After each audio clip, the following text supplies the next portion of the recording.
somos como un ordenador. Tenemos un hardware, que es el cuerpo, y tenemos un software, ¿vale?, que es toda la programación que tenemos a nivel inconsciente, que es la que genera nuestra realidad. Personas, ¿no?, que al final económicamente, imagínate que le va bien económicamente toda la vida y de golpe y porrazo, pues pasan apuros económicos. Puede haber una programación ahí, puede haber una historia transgeneracional, ¿vale?, que haya ocurrido eso antes. Del azúcar, que digamos que sufrimiento podría ser.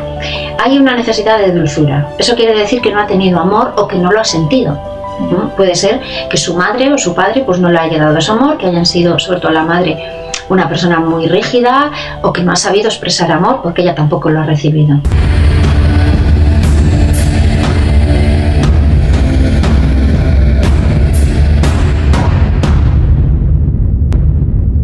Muy buenas y bienvenidos a un capítulo más de Zen Moment Podcast.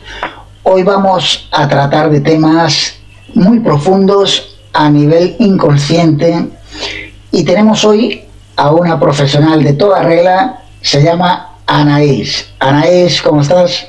Hola, Joan, muy bien, gracias por haberme invitado a esta entrevista. Anaís, si yo no te conociese de nada, ¿no?, y te dijera, Anaís, ¿a qué te dedicas? Vale, pues yo me dedico dentro de las terapias a generar cambios a nivel inconsciente, pero partiendo siempre de una enfermedad o de un problema que tenga la persona, ¿vale? Lo que hacemos es ir al origen de ese problema, encontrar dónde se programó, es decir, qué ocurrió para que la solución sea lo que está pasando, cambiamos esa emoción y metemos una programación nueva y generamos así una reprogramación a nivel inconsciente que genera un nuevo comportamiento en la vida de la persona, ¿vale? En caso de una enfermedad, que es la solución para ese conflicto que no se resolvió, ya puede ser liberada y desaparecer, y en el caso de algún patrón o de algún comportamiento repetitivo, eso cambia también. Vale, es decir, que realmente nos cambia eso profundamente por dentro. Al cambiar tu programación, a ver, somos como un ordenador. Tenemos un hardware, que es el cuerpo, y tenemos un software, ¿vale?, que es toda la programación que tenemos a nivel inconsciente, que es la que genera nuestra realidad. Cuando tú cambias un programa en ese software, ¿vale?, va a cambiar tu realidad, tu comportamiento y por lo tanto tu vida. Entonces se generan cambios automáticos cambiando esa programación. Vale, es decir, que nuestras creencias al final son nuestro comportamiento del día a día. Nuestras creencias, digamos que nos hacen comportarnos de distinta manera, ¿no? Las creencias, ¿vale?, que son generadas, bien heredadas o por algo que hemos vivido, generan nuestra realidad y nuestro comportamiento, ¿vale? Todo eso está en el inconsciente. Si yo cambio algo de eso y cambio una creencia, voy a generar un comportamiento diferente. Voy a seguir siendo yo, porque mi identidad soy yo, pero me voy a comportar de una manera diferente. ¿Qué ocurre? Que hemos vinculado el comportamiento con la identidad. Entonces ahí es donde se monta el cacao. Un ejemplo, ¿vale? Muchas veces decimos que soy tímida o que una persona es tímida. La timidez es un comportamiento, ¿no? Porque además somos seres sociales por naturaleza, necesitamos la relación con el otro. Entonces ese comportamiento de timidez lo que hace es que yo evite un peligro, ¿vale? Pero es un comportamiento. Si yo cambio la programación que originó ese comportamiento, voy a cambiar el comportamiento y por lo tanto me voy a comportar, voy a generar un comportamiento en mí diferente. Y sigo siendo yo. Pero hay confusión entre comportamiento e identidad. Está bien, está bien. ¿Cómo es el método desde el principio? Desde que te llega una persona, cuéntanos un poquito, ¿cómo es el primer proceso? Vale. Yo lo que he hecho es, de las distintas terapias en las que me he formado, principalmente la más importante es la descodificación biológica de las enfermedades, he generado un método propio, ¿vale? Porque no todo el mundo le vale lo mismo. Entonces lo he tenido que adaptar. Entonces la persona se pone en contacto conmigo y me plantea su problema. Y yo le explico cómo puedo ayudar a esa persona y lo que vamos a hacer, cómo vamos a trabajar a nivel inconsciente, ¿vale? Y después esa persona decide si quiere o no empezar en terapia. Si quiere empezar en terapia, entonces marcamos la sesión y ahí empezamos ya partiendo de ese problema que quiere cambiar. Yo no trabajo sobre un global, sino de algo concreto, porque si no nos quedamos en el abstracto y no llegamos nunca a nada, ¿no? Lo primero siempre es explicarle a la persona lo que vamos a hacer partiendo de su problema. Y a partir de ahí Buscamos la manera de entrar en el inconsciente, de una manera o de otra. Y cada persona pues lo hace de una manera diferente. Vale, pero ¿hay alguna técnica? ¿Cómo entran en ese proceso para eliminar esas creencias? Vale, al final es... tú estás totalmente consciente, pero en vez de estar en la cabeza, lo que hacemos es bajar a las sensaciones del cuerpo. Porque es el cuerpo el que nos va a dar el hilo conductor, por así decirlo. Nos va a dar una sensación física que es de la que vamos a tirar para ir atrás en el tiempo. Entonces vamos a ir atrás en el tiempo partiendo de esa sensación. Por ejemplo, si yo tengo ansiedad, tengo una manifestación en el cuerpo. Normalmente a la gente pues le cuesta respirar o tiene un nudo en el estómago. Vale, pues partiendo de eso, de esa sensación física, no de la mente, de la palabra ansiedad, vamos a tirar atrás en el tiempo hasta llegar a ese origen. A veces encontramos el origen, la vivencia real, ¿vale? Y otras veces trabajamos a nivel metafórico, porque el lenguaje del inconsciente es la metáfora y el simbolismo. Depende de lo que le cuesta a la persona entrar en la emoción, lo hacemos de una manera o de otra. Y a veces se mezclan las dos. Vale. Entonces es como ellos entran en una relajación profunda, ¿no? Para hacer un reconocimiento, ¿puede ser? Bueno, pues yo no diría ni siquiera una relajación. Más bien es ser consciente del cuerpo y de lo que ocurre en el cuerpo. Relajación, si consigues salir de la mente, vas a estar no relajada de a ver cómo decírtelo, de tranquilidad, no, porque vas a tener sensaciones en el cuerpo. Va a haber pues a lo mejor una sensación de opresión o un dolor. Entonces eso no es propiamente una relajación, es la conexión con el cuerpo. Vale, es decir, que el paciente que te llega es, digamos, se tumba en una camilla, ¿no? Y no, cuéntanos no. cómo es ese proceso. No, depende de cada persona. A veces está sentado en la silla, otras veces está de pie y hacemos los movimientos de pie. Otras veces es en el sofá, ¿vale? Tengo un sofá reclinable dependiendo de lo que necesiten, porque cada uno es un mundo. Pero no trabajo en una camilla para que quede ahí relajada. Además necesito que me dé la información de lo que está pasando en el cuerpo y con qué está conectando, ¿vale? Para saber cómo tengo que intervenir. Entonces no es con todos los clientes trabajo así, no, depende de cada uno y a veces empezamos de una manera y hay que acabar de otra, porque depende de por dónde se vaya. Vale. Entonces contigo trabajamos a nivel inconsciente. Entonces las personas que, por ejemplo, quieran conseguir pareja o atraer una pareja, eso también le funciona, ¿no? Sí. Siempre hay un porqué, es decir, si tú quieres tener pareja pero no la consigues, o cuando te llega una pareja resulta que es un desastre, ahí lo que hay es una programación a nivel inconsciente que te está diciendo que la solución es no tener pareja, y es una solución de supervivencia, por lo que sea. Claro, eso puede ser algo que tú hayas vivido en tu vida, ¿vale? Tú imagínate que tus padres, la relación de ellos era terrible, entonces, y que tu padre pegaba a tu madre, por ejemplo. La solución para ti, si eres mujer, es no tener pareja. O si eres hombre, no tenerla para no agredir a la mujer. Pero también puede ser una programación que venga de los antepasados, de algo que ellos hayan vivido y tú estás dando la solución, ¿vale? Para no vivir lo mismo. ¿Qué ocurre? Que cuando tú quieres y no lo consigues, es cuando hay que ir a hacer ese cambio, buscar qué es lo que me está impidiendo. Si a ti te da igual tener pareja o no, pues no hay ningún problema. No buscamos problemas donde no hay. Pero si no es lo que tú quieres, sí. Vale, pero cuéntanos cómo es lo que me acabas de decir ahora, que pueden venir de otros antepasados. ¿Cómo es eso? Vale, igual que heredamos el color del pelo, de los ojos, e incluso el comportamiento de nuestros antepasados, heredamos lo positivo de ellos, pero también los conflictos no resueltos, sus dramas. Y las generaciones siguientes dan muchas veces la solución a nivel físico, a nivel de una enfermedad o a nivel de un comportamiento. Entonces, esas programaciones tienen ese origen atrás. Es como si dijéramos, yo viví esto, yo no quiero que tú lo vivas y te paso esta información para que tú puedas hacerlo de otra manera. ¿Qué ocurre? Que cuando a mí me dan eso, es la solución de ese antepasado. Porque yo vivo en otro tiempo y en otro espacio. Entonces, como tengo esa programación, yo me veo limitada en lo que quiero, ¿vale? Y entonces hay que hacer ese trabajo para soltar eso, porque hay una fidelidad y un enganche a ellos. Entonces, las personas, por ejemplo, ¿no?, que siempre tienen problemas de pareja, ¿no?, porque siempre van con el mismo perfil, siempre encuentran en la vida el mismo perfil, y mucha gente, ¿no?, dice, no, es que siempre es como si atrajese las personas equivocadas. Uh-huh. Eso al final es un patrón que tienen en el inconsciente, que ellos, sin darse de cuenta, digamos que siguen buscando inconscientemente, buscan ese tipo de personas. Eso es un patrón, porque se repite, ¿vale? Entonces ahí hay una programación que hace que sean un imán para ese tipo de personas. Entonces sí hay que buscar esa programación, meter una nueva para que la nueva pareja que venga sea acorde con lo que esa persona quiere vivir. Pero sí hay una programación que hace que yo me convierta en un imán para ese tipo de personas.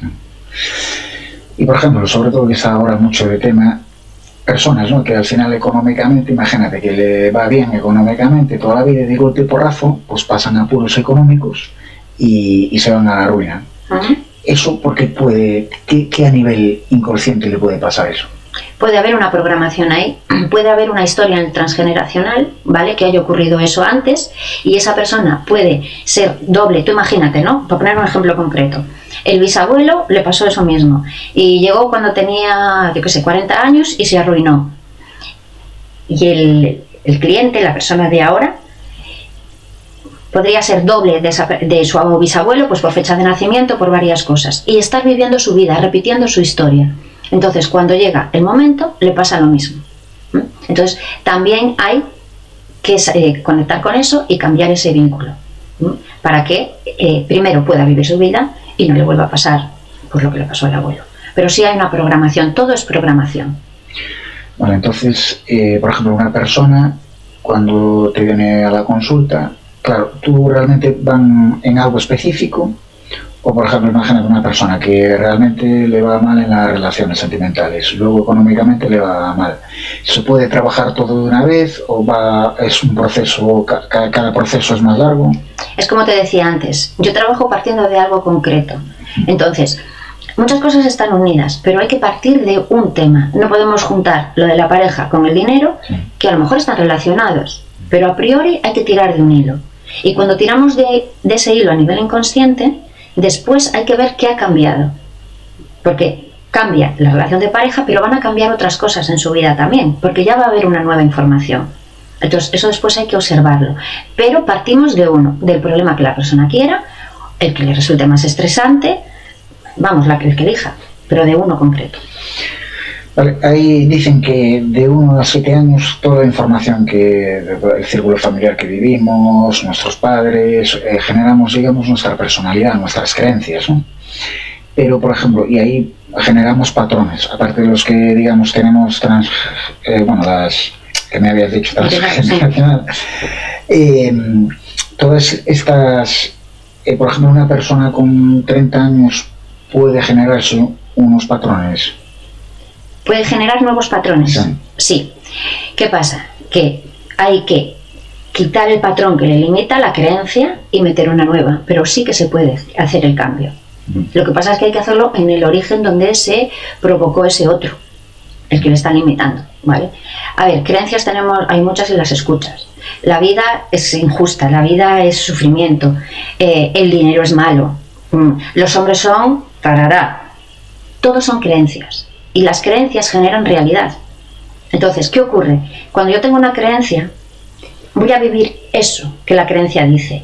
Pero la trampa está en que lo que yo vivo lo utilizo para verificar que mi creencia es real. Es decir, ya te dije yo que todos los hombres son tururú. Porque mira, me ha pasado, sí, pero no es que te haya pasado, es que tú tienes la creencia que genera esa realidad y cuando lo vives, tú verificas tu creencia. Entonces no te das cuenta de que es la creencia la que te está envolviendo en la trampa. No sé si me he explicado. Sí. Vale, y si tú cambias tus patrones y tus creencias, inconscientemente, lo que eran las relaciones que podías tener de amistad o de personas también se van. Puede ser. Puede ser que desaparezcan unas y aparezcan unas nuevas, o que se mantengan, pero tu relación con ellos sea diferente, porque tú ya tienes otro comportamiento. ¿Cómo va a cambiar tu realidad? No se sabe, pero va a ser siempre para mejor, siempre. Es decir, que nuestro mayor enemigo que tenemos las personas somos nosotros mismos y no sabemos que somos nosotros mismos. Nuestro mayor enemigo y nuestro mayor aliado. Porque igual que a nivel inconsciente tenemos la programación que nos limita, también tenemos muchos recursos y la nueva información está ahí, ¿vale? Porque cuando yo le ayudo a un cliente a meter una información nueva, yo no genero la información, la genera esa persona, porque yo no sé lo que es mejor para él, ¿no? Entonces, sí es nuestro mayor enemigo porque no lo sabemos, pero a la hora del cambio es nuestro mayor aliado. ¿Nos puedes contar algún caso que más o menos impactara o algo? Sí. Como digo, yo es mi caso bandera, porque hasta yo me quedé, vamos. Mira, era una mujer, bueno, es que sigue viva. Partíamos de un estreñimiento crónico, que llevaba mucho tiempo con él. Bueno, trabajando ese estreñimiento y el origen, descubrió en terapia que no era hija de su padre, de su padre, del que consideraba su padre de toda la vida, sino que era la hija del amante de su madre, cosa que, claro, no se sabía. Evidentemente fue un impacto muy grande, pero después lo verificó. Su madre se lo reconoció, que efectivamente era así, incluso con una prueba de ADN. Entonces fue increíble cómo pudo ella ya tenía la información, porque ella lo sabía, cómo pudo acceder ahí. El estreñimiento al final nos está hablando, bueno, tiene varias historias, ¿no? Pero una de ellas nos habla de identidad, de no tener mi identidad, de no poder mostrar mi identidad. Entonces ella, claro, no tenía su propia identidad en sí porque no era realmente hija de, ¿vale? Entonces fue bastante impresionante. Es decir, que ella, digamos que tuvo el estreñimiento crónico de toda su vida por una falta de identidad. Pero eso, claro. Más que una falta de identidad en sí, era el secreto que había de que no era hija de él, del que ella creía que era su padre. Claro, no te esperas, ¿no? que asociar eso, ¿no? Lo que es un estreñimiento, ¿no? Sí. A eso, a algo que había a nivel inconsciente, que además era un secreto, porque en el momento que vimos, su madre dio la orden de que eso se mantuviera en un secreto, y ella lo somatiza, ¿vale? Como no puede expresarlo de ninguna manera, porque además estaba en el vientre de la madre cuando ocurrió ese momento, su cuerpo somatiza. El secreto sale a la luz a través del síntoma. Entonces, bueno, estas son las cosas que pasan. Está bien. No, la verdad que no te esperas pues eso. Y Anaís, una pregunta. ¿Cómo llega, ahora tirando un poco más a lo personal, cómo llegas a hacer todo esto de las terapias que haces? A ver, realmente yo me metí en todo esto después de que naciera mi hija, porque tenía problemas de dermatitis y también muchas bronquitis repetitivas. Entonces, cuando era de la dermatitis, bueno, te daban cremas y tal, y no acababa de resolverse. Y era una sensación interna de, no puede ser, tiene que haber una manera de resolver esto, de salir de esto. Entonces, bueno, ahí empiezo a investigar ciertas cosas y demás, y cuando empieza también con los problemas respiratorios, ahí descubro el biomagnetismo, y ya la trato con biomagnetismo con muy buenos resultados, y entonces ya me empiezo yo a interesarme. Yo trabajaba en banca, con lo que no tiene nada que ver, y bueno, y ahí empecé a ver, a formarme y a ver que realmente unas veces solo con biomagnetismo ella reaccionaba bien y otras veces no. Entonces fue cuando ya me encontré con toda la historia del inconsciente, de lo que había ahí, y cuando empecé ya formaciones específicas para eso. Y claro, llegó un momento en que dije al banco, pues yo aquí ya no quiero estar más. Biomagnetismo, cuéntanos, explícanos cómo funciona. El biomagnetismo es una terapia con imanes, ¿vale? Fue descubierta por el Dr. Boyd en México, creo que en 1988 por ahí, y no trabaja sobre el síntoma, hay que hacer un proceso para buscar el punto que está en desequilibrio, y trabaja sobre el origen, también sobre lo que provoca ese síntoma, pero a nivel físico, partiendo de virus, bacterias o lo que sea. Entonces, bueno, busca equilibrar el cuerpo para que la enfermedad, de alguna manera, al equilibrar ese cuerpo, en el proceso de homeostasis del organismo, tenga que desaparecer, si es una infección de un virus, de hongo, de lo que sea. Entonces, trabaja de una manera diferente, no desprograma nada, lo que hace es recuperar el equilibrio del cuerpo. Vale, imagínate, por ejemplo, ¿no? Nosotros tenemos una creencia, ¿no? Por ejemplo, que nos está generando una emoción, ¿no? Imagínate que tenemos una creencia, nos genera una emoción de rabia, y esa rabia nos padece del estómago. Padecemos del estómago, nos genera úlceras. Es decir, que el biomagnetismo realmente, ¿qué puede hacer? ¿Quitar esa emoción? A ver, el biomagnetismo te va a trabajar el síntoma sobre el cuerpo, ¿vale? Para liberar lo que hay detrás de la rabia, que se manifiesta en el estómago. Sí. Yo lo que hago es trabajar eso a nivel inconsciente. Sí. ¿Por qué? Porque tú puedes regular la úlcera, pero si sigues estando en ese estado, con esa creencia, ¿vale? Con el origen de esa rabia, puedes mejorar, pero al final acabas saliendo por otro lado. Entonces, lo que es realmente importante es trabajar en el origen, liberar la programación en el origen, ¿vale? Para que, aunque vuelvas a vivir la misma situación, tu respuesta sea diferente y tu cuerpo no tenga que manifestar ningún tipo de enfermedad. Sí, hay muchas terapias, ¿no?, que a veces son a nivel emocional, sí que digamos que te liberan un poquito de esa emoción y llega un poquito a la sanación, luego el cuerpo se va recuperando. Pero claro, si tenemos creencias que al final luego nos insisten otra vez en esa emoción, al cabo de una semana, 2 semanas, o de un año, o de cuando sea, vuelve a manifestarse. Sí. Entonces, lo bueno que tiene el trabajo es que a nivel inconsciente, que liquidamos, digamos, de raíz ese patrón, esa creencia que nos está generando esa emoción, y esa emoción pues nos puede llegar a provocar una enfermedad. Justo.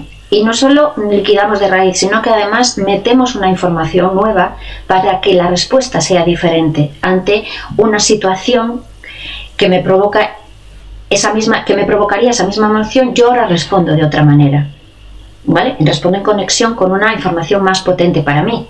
Entonces ya no necesito la enfermedad como solución, ¿vale? Te pongo, por ejemplo, un ejemplo de una enfermedad. Mira, aún ayer con una chica me decía, es que claro, estaba en el trabajo y de repente empecé a notar los síntomas de cistitis. Y le digo yo, vale.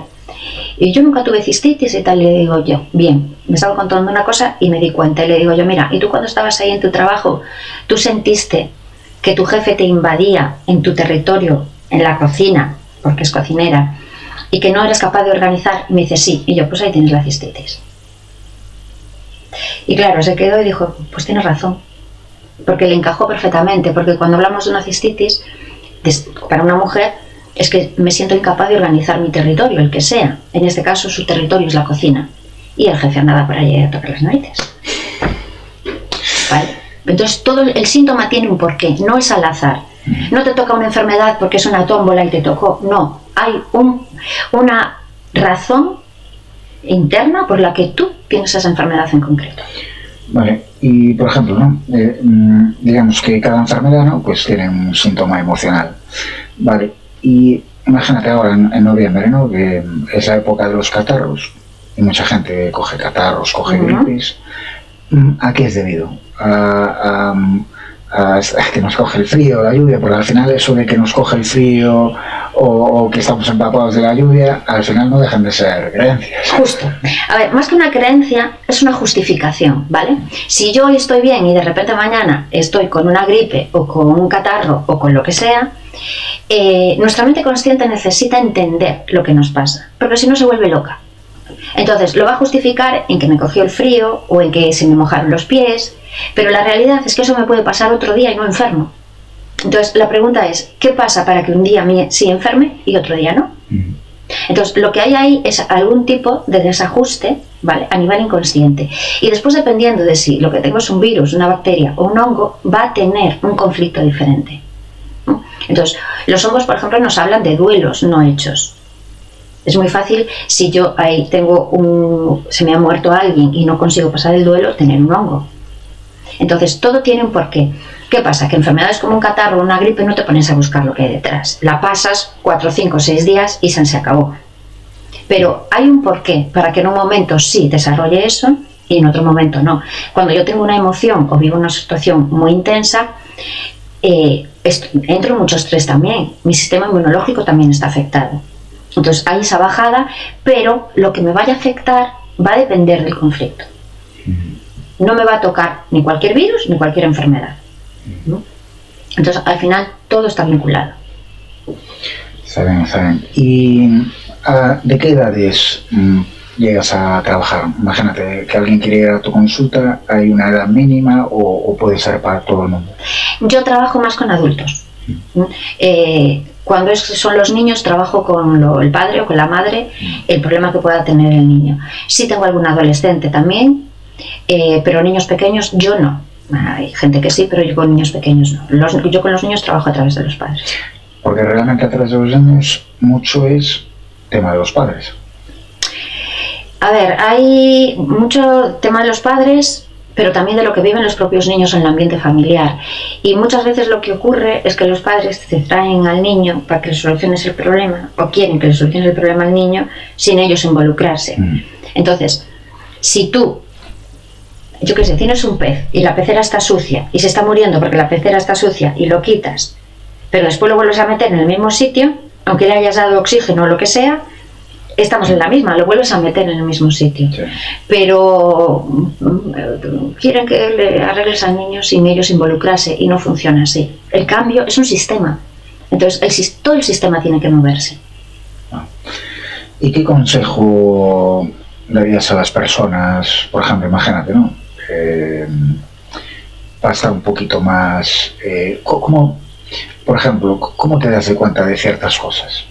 Por ejemplo, imagínate que yo ahora me cojo un catarro, ¿no? Ahora de noviembre, ¿no?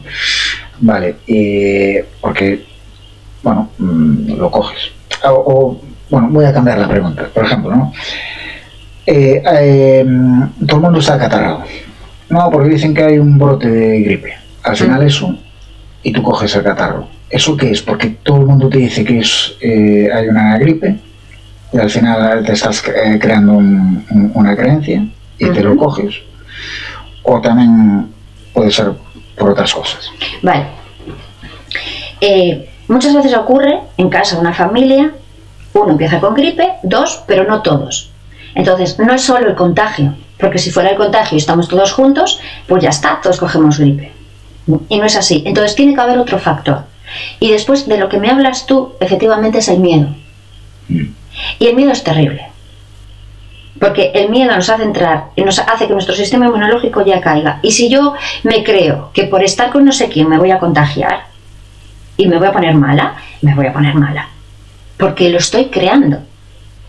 Entonces, hay varios factores. El miedo, pero para todo. Para cualquier cosa, es que va a pasar esto, ya estoy en el miedo, ya lo estoy creando. Y es lo que voy a vivir.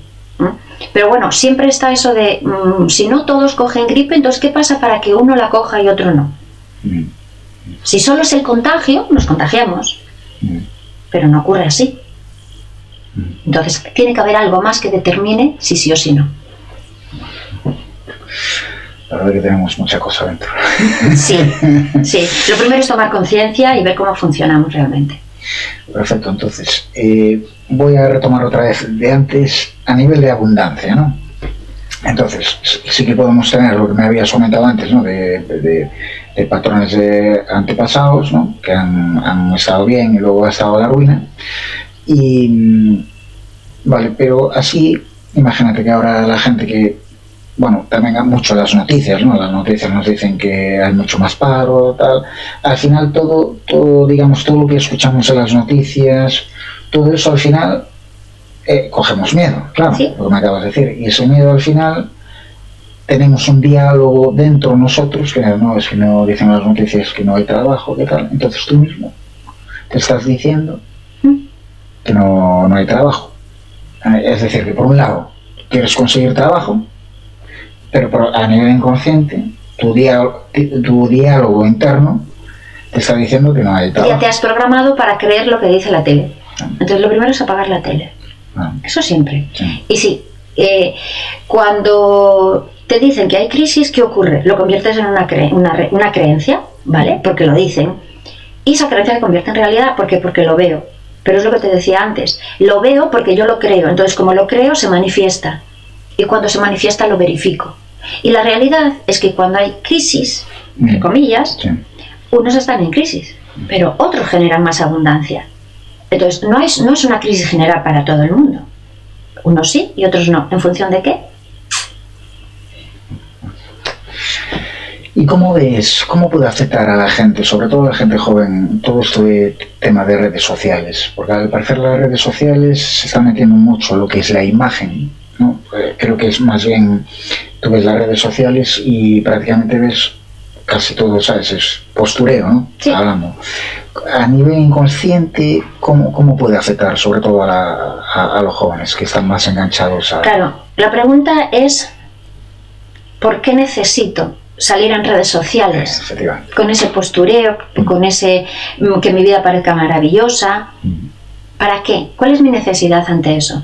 Porque si yo me valoro, si yo confío en mí, ¿vale? Y estoy segura de mí misma, yo no necesito contar mi vida en ningún sitio, ¿vale? Otra cosa es que te guste pues, hacer ciertas cosas o los TikToks o lo que hacen hoy en día en grupo y que se lo pasan, pero está la necesidad de reconocimiento muchas veces, aunque todo sea fachada, porque al final una cosa es lo que se ve y otra es lo que ocurre dentro, ¿vale? Entonces nos enganchamos a esa necesidad y con lo de los likes, ¿vale?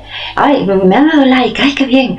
Es como si estuviera recibiendo un reconocimiento. Bueno, que cada persona es un mundo, ¿no? Pero mucho ahí hay una necesidad de reconocimiento. Es decir, que tienen una falta de aceptación por ellos mismos, una falta de valor de ellos mismos. Probablemente, pero bueno, no se puede generalizar, ¿vale? Sí. Bueno, ahí también, sí. Bueno, hay gente que lo hace a veces por el tema de hacer reír, sobre todo hay gente, ¿no?, que hace vídeos de risa para hacer reír, y luego otros, pues, autorreconocimiento.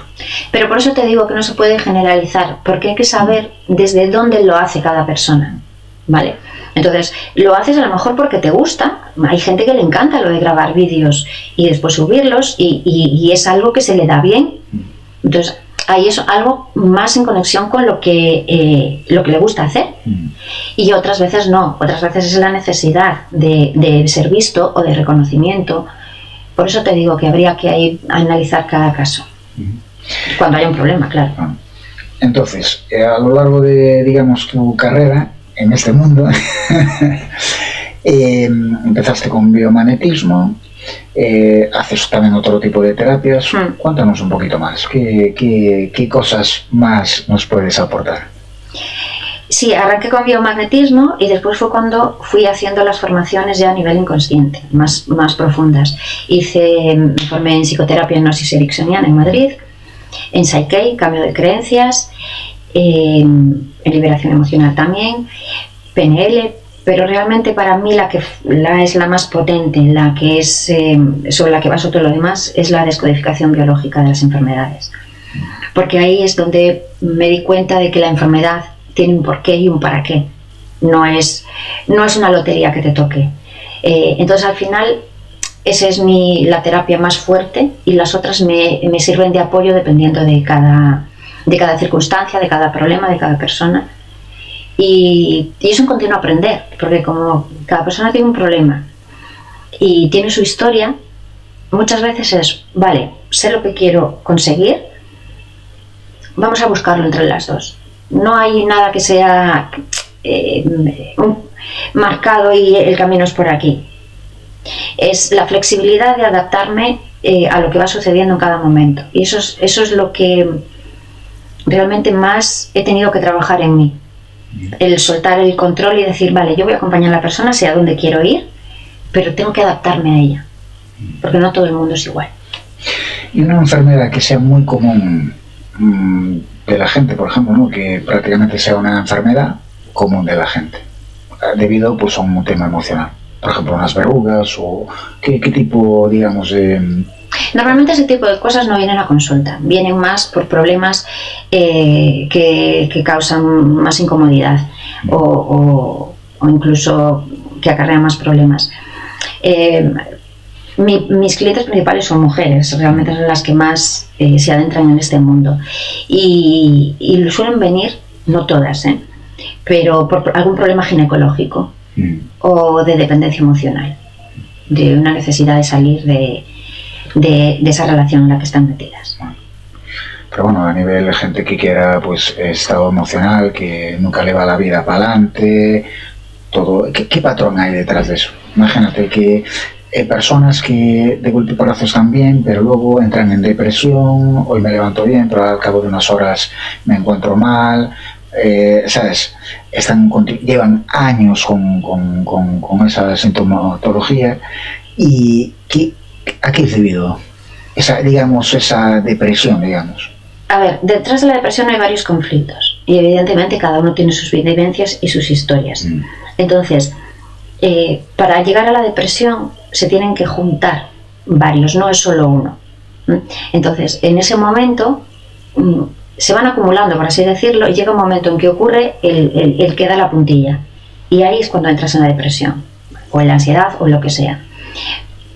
Al final, muchas veces, detrás de lo que hay, pues, un problema de desvalorización o de falta de autoestima,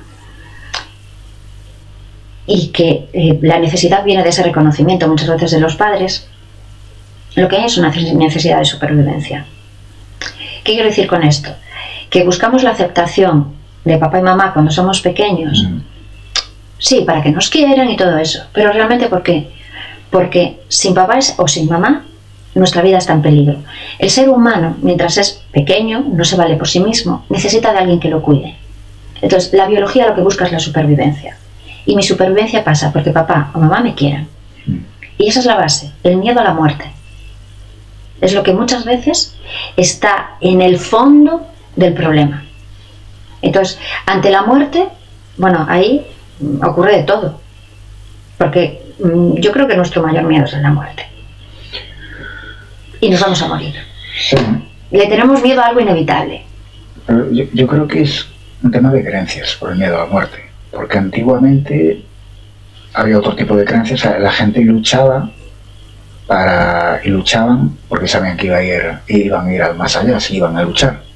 Yo creo que también es un tema de creencias. Y cultural. No es lo mismo como gestionamos aquí el tema de la muerte que en otras culturas. En otras culturas la muerte es pasar es evolucionar, es pasar a esa otra parte de lo que hay ahí, pero es un tema de cómo vivimos nosotros la muerte.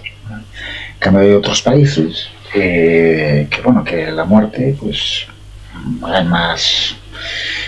más violencia y lo tienen como algo, vale, hoy puedo salir a la calle y mañana pues me pueden atacar, pegarme un tiro. Sí, pero habría que ver cómo viven eso a nivel interno, porque una cosa es que tú sepas que eso va a ocurrir y otra cosa es que le tengas miedo, ¿no? Claro, es que depende al final cómo lo viva cada uno internamente. Pues me encantó la conversación. Tengo que verme algún problema que tengo. No, ahora la próxima vez digo, cuando tenga... Vale, venga, pregunta personal. Las verrugas, ¿por qué puede ser? Vale, las verrugas, cuando hablamos de ella, hablamos de un conflicto relacionado con la mancilla, con un ataque a mi integridad. Ahí hay que buscar qué es lo que ocurre. Puede ser algo que yo haya vivido en concreto o también algo que venga de atrás. Y entonces a veces se mezclan las dos cosas. ¿Qué pasa? Que la mayoría de las verrugas no te dan problema. El caso es cuando tienes a lo mejor alguna que sí es más problemática o más complicada. Pero no es una cosa que la gente en general le preocupe. ¿Por qué? Porque estás acostumbrado a vivir con ella. Sí, hoy en día tienes una verruga o vas a San Benito. Eso es una cuestión de creencia, es fe. Tienes esa fe en que eso va a ocurrir y ocurre, para que te des cuenta del poder que tenemos. La sugestión. Claro, es que al final es eso. Si yo me creo que eso es cierto, lo voy a convertir en realidad. El problema es cuando las creencias que tenemos son limitantes, también lo voy a convertir en realidad. Pues gracias por tenerte hoy aquí, por informarnos y tener otro tipo de visión, ¿no? Tener otro tipo de visión cara, pues, oye, cuando tengamos algún problema, no solo emocional, sino de algún tipo de enfermedad, pues ver que realmente es algo que tenemos a nivel inconsciente. Que podemos hacer algo, que no somos pacientes, no es necesario esperar, ¿vale? Cualquier tratamiento médico se puede complementar con esa otra parte donde yo activamente voy a participar de mi sanación, porque yo tengo el problema, pero también la solución. Anaís, ¿y las personas que tienen adicciones, por ejemplo, al fumar, drogas, alcohol, cómo podrían solucionar? Vale, cualquier tipo de adicción, detrás de eso hay una dependencia que viene de atrás, normalmente el transgeneracional. Y después la sustancia a la que es adicto depende del conflicto que tenga. Entonces, por ejemplo, si hablamos de alcohol, estamos hablando de la necesidad de introducir azúcar en sangre directamente, que es lo que le permite el alcohol, o la Coca-Cola, que hay gente que se adicta a la Coca-Cola. Estamos hablando de que es puro azúcar. Si estamos hablando del tabaco, uno de los conflictos que puede haber es la necesidad de espacio, de poder respirar, de tener mi propio espacio, ¿vale? Pero detrás, cuando una persona llega a una adicción del tipo que sea, ya hay un conflicto de base, que su vida ha sido muy dura y de mucho sufrimiento. Entonces ya ha vivido situaciones que no es que tengan que hayan tenido que ser dramáticas, sino que la persona las ha vivido con sufrimiento. Entonces eso ya le inclina a entrar en el tipo de adicción que sea. No todo el mundo tiene adicciones.